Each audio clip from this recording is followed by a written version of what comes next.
There was a small, ominous concrete building with the words Cheap Thrills encompassing the outer wall in colorful mural-esque graffiti lettering. The building served as its own billboard, but somehow I still didn't know what it sold. Part of me was afraid of it, and part of me didn't really care. My family would drive past Cheap Thrills on occasion when I was in high school. My parents warned me about it.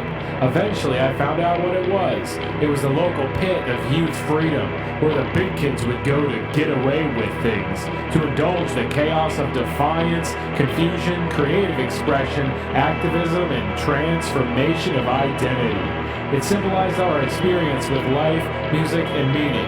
Cheap Thrills was the border between adolescence and adulthood, maturity before any understanding of responsibility.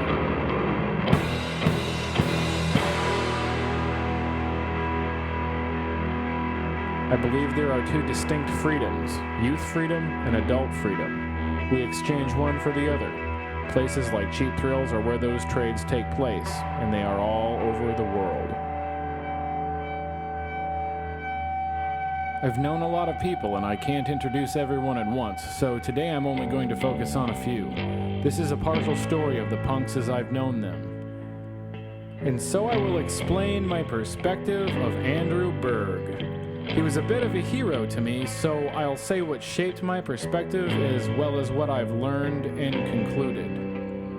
Andy and I could have been called punk back in 2007, but there was also a third punk, a fourth, a fifth, and so on.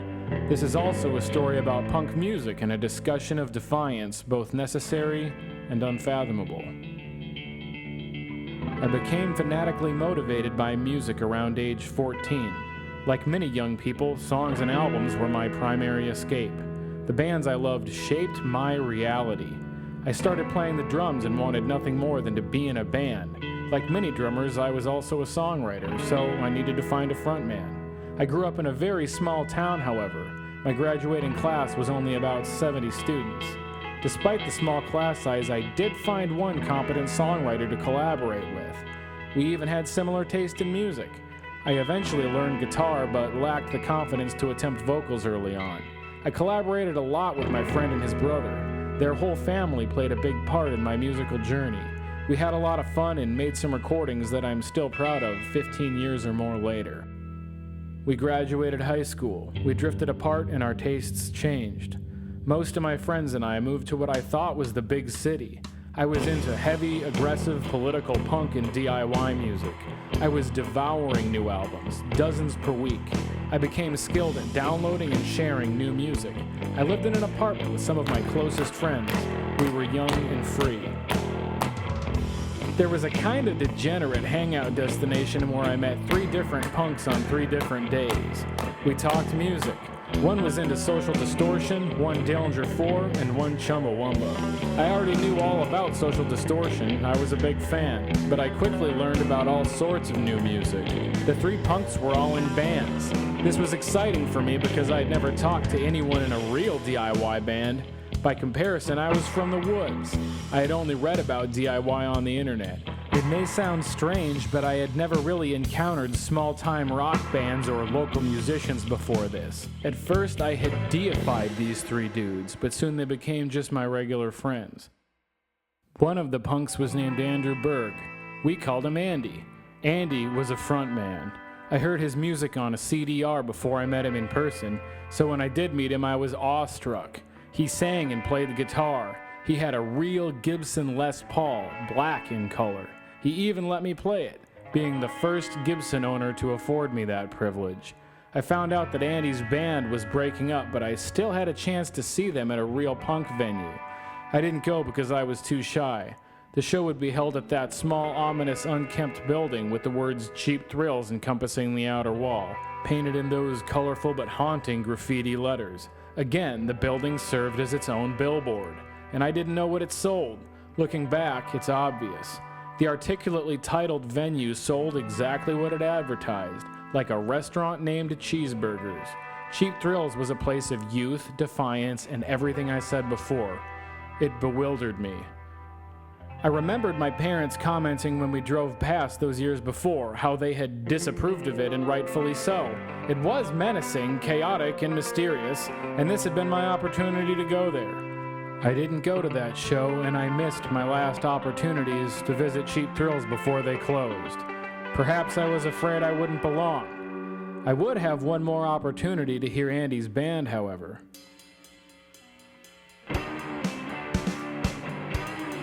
So I was 18 and free. There were 3 punks and counting. One of my new friends offered me a job at Pizza Hut, which I accepted. I went to a party at his house. He played drums in the band with Andy. I met a 4th punk that night, and he played bass in Andy's band. After hanging out a while, we ended up in the practice space, a dank little basement. It so happened that the whole band was present, so I got to hear him play. It was then and there when I first heard Andy sing in person. It was like the CD, but different. It was live. It all became real. This was my first moment of exposure to real DIY punk music. I had heard live bands before, but this was nothing like the Warped Tour. These were musicians I could hang out with, who I could talk to, who I could collaborate with, and who were my friends, my real friends, the kind of friends who last and who have lasted. Looking back, I believe this was perhaps a glimpse of a slice of the highest joy, but it's still nowhere near the complete picture. So Andy's band was a 3-piece. I watched them perform 2 or 3 songs. They were humble in a real way I had never seen before, at least by people holding instruments. They didn't take themselves seriously at all. It was the coolest thing I had ever seen. Eventually, Andy moved out of town, and I started a band with his left-behind bandmates. I finally got to sing and play guitar in my own creative vision, and I began to learn what that meant. This was perhaps the beginning of my quest for control. I spent years trying to control myself and the world around me. But Andy's band had become my band, or at least 2/3 of it. We had a lot of fun in those years. Andy went to school for audio engineering, and we recorded with him on more than one occasion. He was supportive and forthright. He was blunt and intuitive. He was genuinely edgy without even trying to be. He taught me about music, bar chords, how to layer guitars for recording, and theory. Andy had a motorcycle. He was a mechanic. He was stoic. Each of us had our outstanding quirks, that's for sure. I've always thought of us, the punks, as characters in a movie or action figures in a toy box. You might think of us as Buzz, Woody, Rex, Mr. Potato Head, and so on, developing like Pinocchio into real boys. Piece by piece, story after story, in the interactive sitcom of being. A violent comedy with a perhaps beautiful ending, a potentiality that I was unwilling to consider for so many years, a potentiality of actual redemption. 14 years later, we were taking a road trip to Minneapolis, something my friends and I did on occasion. Andy introduced me to punk number maybe 512, and we became friends fast. People into music can form friendships quickly. The more bands we know, the faster we'll find one to really talk about.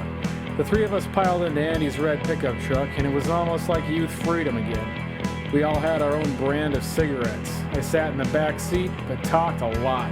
I talked more than usual because I had a new friend, and because Andy was a man of so few words. I would always kill the silence. I just talked and talked. There was this look Andy used to give people of endearing disapproval, and I earned a lot of those looks on this particular trip. The plan was to go shopping for drums. That was our justification to get out of town. Andy wanted an electronic kit so that he could practice in his apartment. My duty as his drum mentor was to, if I remember right, quote, prevent him from buying something stupid. So naturally, I talked him into a roller.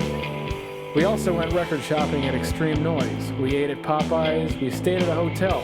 It was one of those goofy situations with 2 beds and 3 dudes. We gave Andy his own bed. There was quite a bit of drug indulgence that night. I didn't use any and I wasn't pressured to. I had ginger beer. At the time, I felt almost childlike compared to Andy. Maybe I was just fitting into a role, though. Compared to Andy, any of us might have seemed like goofballs. He was pretty serious, and he had a deep voice. I managed to get a couple pictures of him playing with my blue metal yo-yo, which I carried around that summer and have since misplaced. I still looked up to him. He always seemed so self-assured. Andy was simultaneously open-minded, but convicted in his beliefs. He was gentle and empathetic, but also stern, somber, and in ways nihilistic.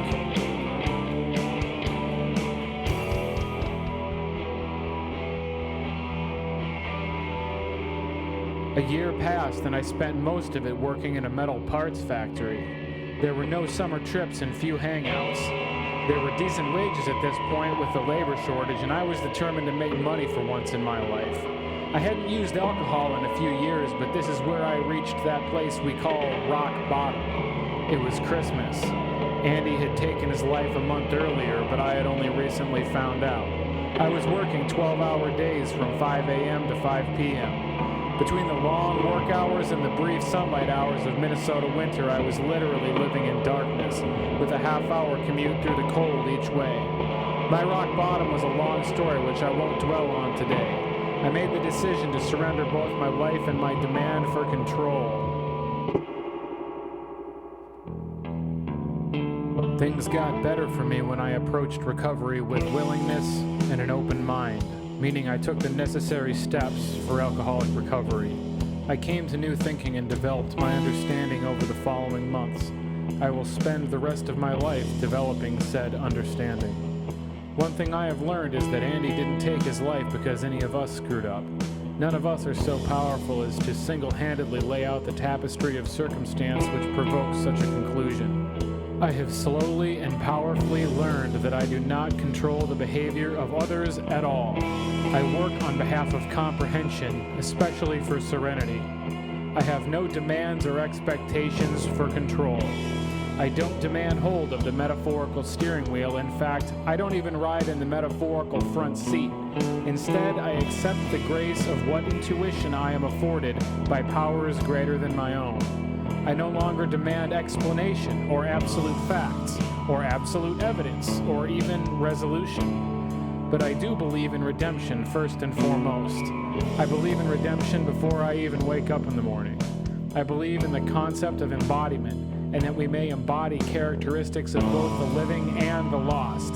I have chosen to embody some of Andy's characteristics, but I've also chosen to point my life's trajectory in the opposite direction. I embody various qualities of all the punks, and with this development that I have chosen, I will bring myself and all of the embodied characteristics as far from nihilism as I may go. I believe in redemption for all the cast, and that anything may be possible. Stories of redemption will build my thinking for all the remainder of my life. Those debates of fact and fiction have become mostly irrelevant to me. I care more about what produces results than how I feel about said method of producing results. The discussion of truth and meaning is not argumentative in my eyes. It's not a battle of correct versus incorrect. It's not a contest. There are no gatekeepers. There are no I told you so's. Everyone is welcome to choose redemption as a paramount value. Redemption is like punk rock, but everyone is actually equal and actually included. Redemption makes perfect sense, and it is for you.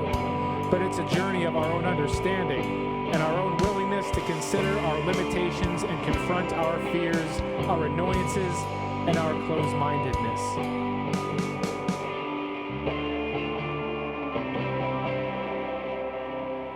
It's been said that God is in my imagination. Worst case scenario, I've got an imagination full of God. Perhaps more comfortably, we could refer to God as the great meaning, or the summary of truth, or the story where it's most completely known, or perhaps even the powers of circumstance. I can only speak for myself. I can only believe and offer the most courageous discussion of which I am capable. That is where my influence ends. To be punk, I am merely one defiant individual, part of a page in the big book of all scenes, music and otherwise. I believe that to pursue meaning and responsibility is among the most defiant things I am capable of doing, and I'm not the first to aim for such an example. Today I stand against arguments of meaninglessness, and I stand against my culture of hyperindulgence. I have grown to understand that I will become a product of what I consume. And so I reject music that affirms self-destruction through glamorization of drugs and nihilism. Instead, I advocate for potent solutions. To me, that is defiant beyond punk. As it was perhaps said best, save your breath, I never was one. I think it's strange that the last thing the four of us did together musically was learn that Jawbreaker song in those early weeks of 2020. There was real meaning in our little scene, and in every scene for that matter. There is a cheap thrills for every generation in every city. It's a reoccurring story. In my own stories, of which there are many, I have been reading between the lines in search of metaphysical and transcendent architecture, of which I am excited to announce I believe exists, although somewhat hidden from plain view. It's worth reading between the lines, and it's worth getting right, to say the very least. In conclusion, I will embody the ideas and the attitudes of the people and music that I choose, that I am surrounded by, and so I will make those choices very carefully. Andy, you were a hero to me. I will carry forward what was whole and leave behind what made you unwell. When I see your tendencies in others, I will serve them better. I will live to empower those suffering in self-doubt and meaninglessness. I will advocate for the solutions that could have helped you had the circumstance been different. I will build my routine around potent service, in part because of the lessons you helped me understand. I will become a better friend and a better citizen. I will pay better attention, and I will form more useful conclusions. Thank you for living while you did. I accept that you helped build my thinking by both example and counterexample. I think God is very real and very big. We could have argued about it if he were still here. In Matthew 19:25, the disciples ask, "Who then can be saved?" To which Jesus answers, "This is impossible for human beings, but for God, everything is possible." I have great reason to believe that after spending these years reading between the lines of what we tend to call everyday experience.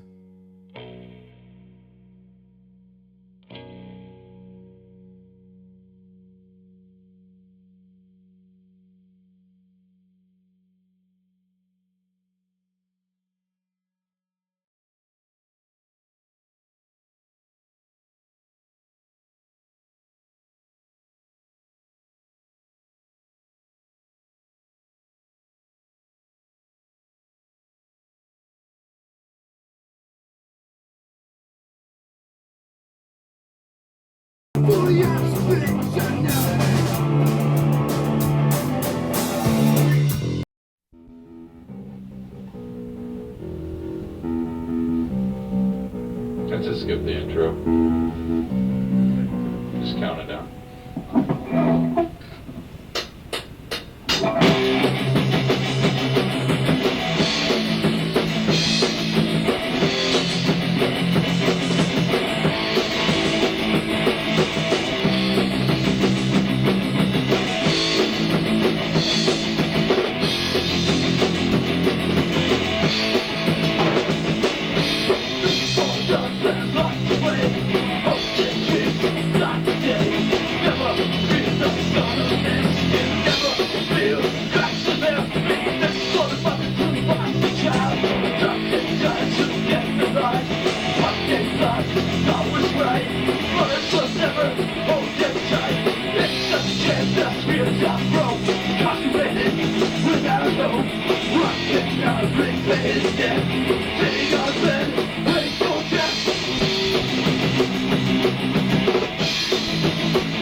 Just down all the way up.